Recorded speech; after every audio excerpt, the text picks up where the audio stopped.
Hello, everyone. This is another episode of Snack Guys, episode 4. I have another member of the YWC. Go ahead, my friend. My name is Venom Wrath, aka Mr. Just Ray. Okay, and tell everyone about what you do on your YouTube channel, really quickie. Basically, my channel I have wrestling reviews, I have comic reviews, and I have movie reviews. I just started doing the wrestling ones again. I have WrestleMania 1, 3, 4, and 5 up, so definitely check those out if you know, if you enjoy wrestling, and I guess you guys would because you're tuned into one of the best YouTubers on there, Team Rai. So Well, thank you very much. Okay, first thing we are going to discuss is about tonight on Raw. I know it's not live, but it really don't matter. Undertaker will team up with Team Hell No versus The Shield. So, what's your thoughts on this awesome matchup for the main event? I think it's really good that the Undertaker's back. I think that the WWE, I think, is going to give him one last sort of push. I think he'll more likely retire at WrestleMania 30, and maybe even go into the Hall of Fame there. I wouldn't be surprised if they put a title on him sometime this year. But I think that one of the reasons why they're bringing him to the UK is just so that the UK fans can get like their last sort of like hurrah for the Undertaker too, because a lot of shows are filmed in America and North America in general, and I don't think that the UK fans necessarily get the chance to come and see stars like the Undertaker. So I think it's a sort of like an appreciation towards those kind of fans. Yeah, I totally agree. Now the real there's another reason that Taker is gonna appear on Raw because Punk is want to take some time off. So maybe that's another reason too, right? Yeah, I think Punk's taking time off. They were saying just because he's been injured for so long and he's been working injured. And if you think about it, he held the title for over a year, so he should be entitled to some time off. And I think because he's Punk's away, they need someone extra as a mainstay sort of player. And I think, like they've done in the past, they bring Undertaker back just to cover that sort of grounds when someone steps away for a certain amount of time. Yes. Now I love to see Undertaker get one more title shot, and then retire after WrestleMania. I totally agree with you because he's a future Hall of Famer. He has some great matches. Yeah, I totally agree. Like I was saying, one thing they could even do is have an up and coming star finally end the streak and win the championship from Undertaker at WrestleMania. That's one way for them to introduce to put someone not necessarily in the footsteps of the Undertaker, but to have another star sort of there to sort of replace the Undertaker, if that makes sense. Yeah, it could. Anything's possible. I know it's like a year from now, but WWE should better work on it now before it's too late. You know what I'm saying? Yeah, definitely. One thing I think that's lacking in WWE product is in the past they spent the whole year to build up a feud to Mania, and I know they did that with Rock and Cena, but I think if in order for the Undertaker, if WrestleMania 30 is going to be his last match, I think they need to do that now. I think they need to build up a feud that lasts the whole year, and to have the final send off sort of at WrestleMania. Oh yeah, I totally agree. Now let's switch gears and discuss about the whole Rock thing. Everyone thinks that he walked out after WrestleMania 29. Now there's a link I'll give you before we kick off this interview that he had a little interview with the guy from New York, before Mania kicked off and all this stuff. And what's your thoughts on this? I think The Rock could potentially be injured, but I think at the same time, The Rock knows that the WWE needs him more than he needs the WWE, if that makes sense. And you know, he's not a star that's there to perform all the time. And he's had his time to wrestle, and I think he also understands that there's younger stars that need to come up. So I think that even though he could potentially be injured, I think it's also him taking a back step to focus not to be on him, but to be on the stars that need to be focused on. Yep, I totally agree. Now, speaking of The Rock, once again, he's gonna have surgery next week sometime because of what happened at WrestleMania 29. I don't know if you heard that rumor or not. I think that the injury it might not even occurred at WrestleMania. I think the WWE is selling that it took place at WrestleMania so that The Rock still gets that build from the injury at WrestleMania. But I think that with his performances in the movies like GI Joe and stuff like that, it definitely takes a wear and tear on his body. So if he was injured at WrestleMania 29, it might not even been necessarily linked to that actual match. It could have been an injury that he had beforehand that the WWE wasn't telling us about because they still had that match already set up for Mania. Yeah, I totally agree. Now, I don't know. Let's switch gears real quickie. Another one is I don't know when it was his birthday, but I think it was yesterday or Saturday. It was DDP. He's 57. So when was his birthday? Anyway, I think it was Saturday, I think. man, he looks good for his age. Very healthy and wow, damn. Yeah, DDP is definitely someone that I have a lot of respect for because not only is he's kept himself in shape with his whole DDP yoga, but he actually what he's doing for like Jake the Snake and Scott Hall, having them in his home and keeping them sober and trying to get them back into shape is something that you don't see that often from the wrestling community. Just in general as well, older wrestlers, and I think that like I said, I have tons of respect for DDP for him to do something like that. It certainly shows that he respects his peers. Oh yeah, I mean, I don't know if he's ever gonna be in the Hall of Fame, but he came a long way. From whatever wrestling business he started off. But I like his performance. He's a great guy. I think I had a chance. Yeah, I did have a chance to meet him at the Chicago Comic Con. Just passed through. I have video footage on my YouTube channel, but I was very nervous. I mentioned that before, and all good stuff. So, what another thing I want to discuss? We all know that Extreme Rules is coming around the corner, and we all know that tonight Triple H is gonna most likely accept Lesnar's challenge for the match. It's gonna be the third time. So, what's your thoughts on this?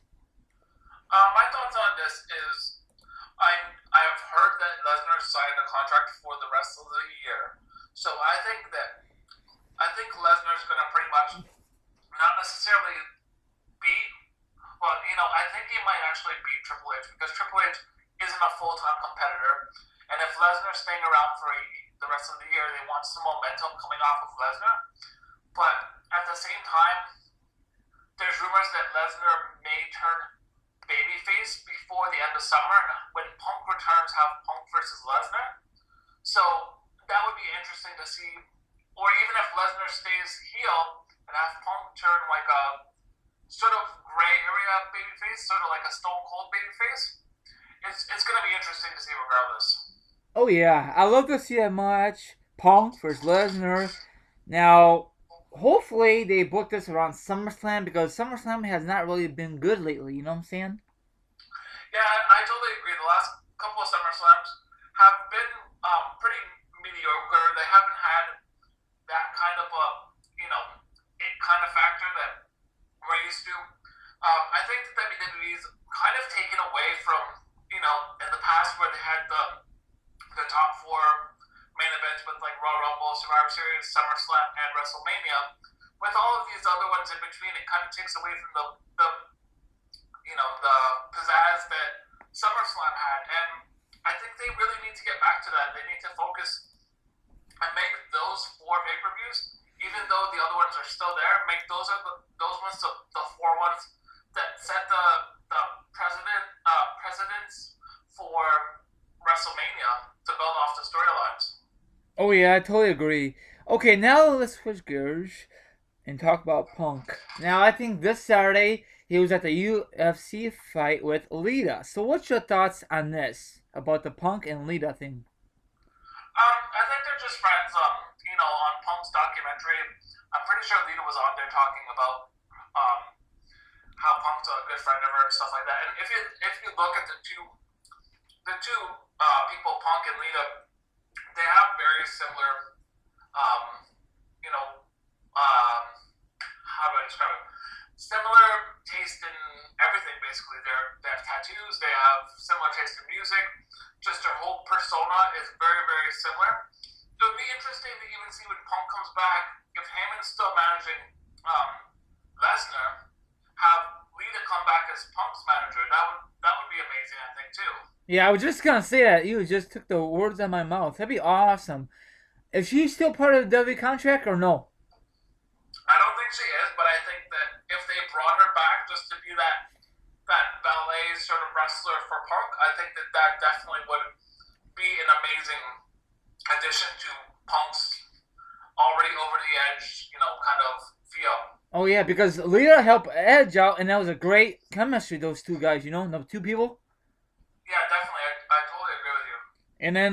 And of course, Lita helped the Hardy Boys out back in the day, so she has great chemistry with these wrestlers. You know what I'm saying? Back in the day and in the future. You know what I'm saying? Yeah, and I think that Punk has a lot of respect for Lita because Lita's, you see a lot of female wrestlers that wrestle, but at the same time, Lita's one that took it to the extreme. I know she was a part of Team Extreme, but she definitely gave the female wrestlers a new kind of flavor.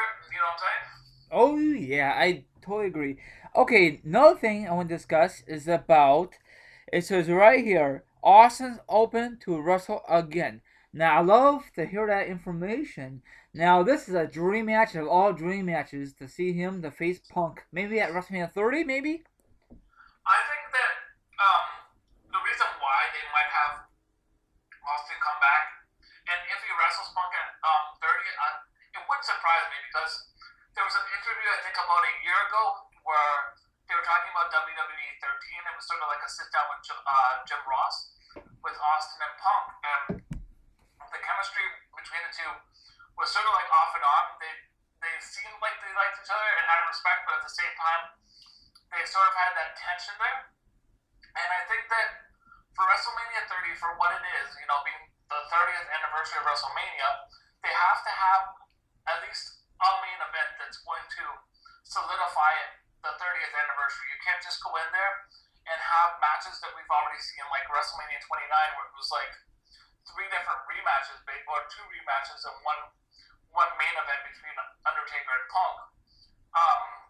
I think they need to do something different. I know, like, even if Punk came back and, like I said, was sort of like that gray area, sort of heel babyface like Austin was, and set that tone from SummerSlam with Austin, I think that would be amazing. Yeah, I love to see that match, definitely, but I know Austin is doing better, and he's in. I guess he's working out, and we have not seen him since. I don't know when the last time we saw him on TV. When the last time? Do you know? I don't remember. No. Shoot, I know. I don't know. Been so many. It seemed like yesterday. Viewers, do you know when the last time we saw Austin on Raw or pay-per-view? Another thing is, do you have the new Mick Foley DVD or Blu-ray yet? I don't have it yet, but I've heard a lot of good things about it. I heard that it explains, like, it gets into more in-depth talk about, the Cactus Jack character, the Mankind character, the Dude Love character. It talks about his roots growing up in Long Island and stuff like that. I loved his old DVD that was out, the hits and misses of Mick Foley. And I can't wait to see this one because, Mick Foley is one of those guys that knows how to work the mic, how to entertain, and he definitely wants people to see where he came from and explain his story. So it should be a great DVD to check out. I have it, and it's awesome. I haven't finished the documentary, but it just blows me out of the water. I mean, I love documentaries, so I mentioned all my other videos. I think so far, in 2012, it's a Punk documentary. No doubt about it, Yeah, the Punk one was by far one of the best documentaries they've ever brought out. I would say probably top 3 would be the Punk one, the Austin one, and the Rivals, Shawn and Brett. Those would be the top 3 documentaries I think the WWE's ever done. Are you gonna pick up the War Games coming out pretty soon? I might, but the thing that I've seen a lot of those. I've watched a lot of them when I was younger. Um, I think that WWE releases a lot of the older stuff like War Games, but I don't understand why they wouldn't even. I think they should introduce one of those in a pay per view. Maybe one pay per view do like a War Games sort of situation, because a lot of younger fans wouldn't necessarily know what War Games is, and by watching it, a lot of them don't like to watch the older wrestling. I think that if they brought out a War Games at one of the pay per views, it would give that newer crowd that kind of feel of nostalgia. Oh yeah, I totally agree. That's why WWE don't want to release old school stuff because the newer fans is not a big fan of old school wrestling. You know what I'm saying? Man, it's weird too because like I have WWE on demand, and even on that, you know, I watch the older stuff, but the newer stuff they're putting out, it's more focused around like John Cena. This month was Edge, which I don't mind, but a lot of the stuff is the same repetitive stuff over and over again. I like watching the stuff from the 80s, the 70s, and the early 90s. I just think that era, even like the Attitude Era, had something different. It had a different kind of feel to it. Oh yeah, I totally agree. Another thing I want to discuss is about let's see about Fandango. What's your thoughts on him so far about his music and when he exploded after WrestleMania? Um, my feelings on Fandango basically is I think they did too much too quick with him. He his presentation was there. He beat Chris Jericho, and then it was sort of like they killed his character off. He had the height of everyone wanting to do the Fandango dance and everything like that, and then as soon as that became popular, it's like they overkilled it. You know what I'm saying? Yeah. Sort of like what they did with Zack Ryder's podcast on his YouTube show. He was doing it was extremely popular, and then as soon as WWE saw that it was popular, they jumped in and twisted it, and it just lost momentum. And it's sad to say, but I have a feeling what's going to happen with Fandango. I think it's just one of those characters that's just going to be a spur of the moment kind of character that's going to get repackaged in a couple of months. Yeah, that's pretty sad. Speaking of Zack Ryder, did you see his latest video on YouTube? I didn't see it, but I saw that it was up, and I think, like I said, I think it's just another way for WWE to cash in on a character that Zack Ryder's not popular anymore. Like his character was at its peak of popularity, I would say, the summer of 2011. And I think that they're just trying to once again milk the character for all that it's worth. Yeah. I guess it looked like on that video, it looked like he's gonna turn heel, but I don't think it's ever gonna happen. Do you think it'd be fresh to turn heel or no? I don't think he has that star power to turn heel. I think turning Zack Ryder heel, the only way it would work is if he turned heel and joined the Shield. That's the only way it would work right now. No one's gonna want to buy off of the whole Zack Ryder being heel situation, I don't think. Yeah, I totally agree. Okay, another thing I want to discuss is about the Extreme Rules. Another match, John Cena versus Ryback. Now, last Monday night, I think Ryback did an awesome promo. Why the John Cena did not help him and all good stuff. And I think this is going to be an awesome build up, to Extreme Rules. I think it's going to be a good build up, but the only problem I have is hopefully WWE doesn't drop the ball on Ryback again. If you look at how WWE presented Ryback, he was, even though it hurts me to say this, he was the next Goldberg sort of character. And, he had the momentum, he was beating top stars, he had a match with John Cena right off the bat, and then it was like he started losing matches. And, even for him to lose to Mark Henry at WrestleMania was a huge blow, and then all of a sudden he's pushed back into the title picture, which makes no sense. But it should be interesting. The one thing I don't like is that, once again, Ryback's sort of like one of those characters that has 5 moves, John Cena showed that he can perform with like the likes of CM Punk, and now you're putting him in a situation where, Ryback, like I said, can only do about 5 moves, and the rest is just show. Yeah, I totally agree. I don't know if they're gonna continue the feud after Extreme Rules. If they're gonna like they have their match at Payback, the way I'm gonna tell my brother, myself, and my friend from Chicago, Illinois, at the Allstate Arena. Yes, I will do some video footage, my YouTube friends. Anyway, but I don't know what's gonna happen because Punk's gonna be out, so a lot of guys gotta step up the plate. You know what I'm saying? Yeah, I don't see John Cena losing the title to Ryback. I see him. I don't honestly. I don't even see who he's going to lose the title to right now because there's no one up there at the status that unless they have The Undertaker beat John Cena at one of the major pay-per-views and then lose the title to someone at WrestleMania, there's no one on the actual roster that can feud with John Cena, And in my opinion, they shouldn't break up the Shield now. So it makes no sense for those guys to go on individual, trips to win titles. So I don't know what they're gonna do. I don't know either, but you know how WWE like to change things at the last minute. Now I heard a lot of reports that Randy Orton supposed to turn heel around Mania. That fell through. I don't know what's gonna happen. Maybe he might jump ship, go TNA. I don't think so. So what's your quick thoughts before we end this interview, my friend? My view on Randy Orton basically is I heard the same rumors. I heard that due to the fact that Randy Orton already has 2 strikes with the WWE, that's the reason why they're not giving him a title. Because you don't want someone to have their 3rd strike and have a title similar to the situation that with Jeff Hardy and CM Punk. So I think there was rumors. Dixie Carter sent out a tweet, I believe it was in February, about how a top superstar from there'll be a top superstar that everyone knows coming back to TNA or coming to TNA after Mania. So I'm wondering if I don't think Orton's contract's up, but I think Orton might be jumping ship to TNA soon.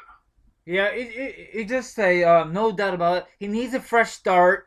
And send me for Jack Swagger. He's in deep trouble now, and that's why he's in the triple threat match. Extreme Rules. That should be a good match, no doubt about it. He's not gonna win that belt, Jack Swagger. Sorry, Steven Breach, but things happen. He had a chance at Mania. He freaking blew it. You know what I'm saying? Yeah, I agree. I don't think Jack Swagger's gonna have the title. I think all the promos with him and Dutch Mantel basically were to build up Alberto Del Rio's character. They weren't necessarily even to build up Jack Swagger's character. I think the WWE realizes that Rey Mysterio is going to be retiring soon. Sin Cara isn't what they expected him to be, and they need a Mexican wrestling superstar, and Alberto Del Rio is the logical one for them to pick. So in order to make Alberto Del Rio come off as a babyface, they more or less use Jack Swagger to help that by, his YouTube videos or the promos he does. I don't think there was any intention for him to necessarily hold the belt. Like I said, I think it was just more or less to build up the Alberto Del Rio character. Okay, everyone. That's all the time I have for this episode. Thank you very much, my friend, to jump on board. No problem. Thank you for having me. Okay, you want to say anything else before we end this interview? Just check out my YouTube page. Hopefully, Team Rama will have a link below. Yep. And keep watching Team Rama. Like I said, he's one of the most amazing YouTubers in the YWC. Definitely knows his stuff and puts out amazing videos that can teach the younger fans a lot of stuff as well. Yep, and I do other stuff besides wrestling. Like I show you my food. I discuss about movie reviews. I've been doing that lately. And DVD pickups, unboxing, and other good stuff. So have a good one. Take care. Enjoy Raw tonight. I know it's not live, but it's still a good show. Have a good one, my viewers. Take care. Bye-bye.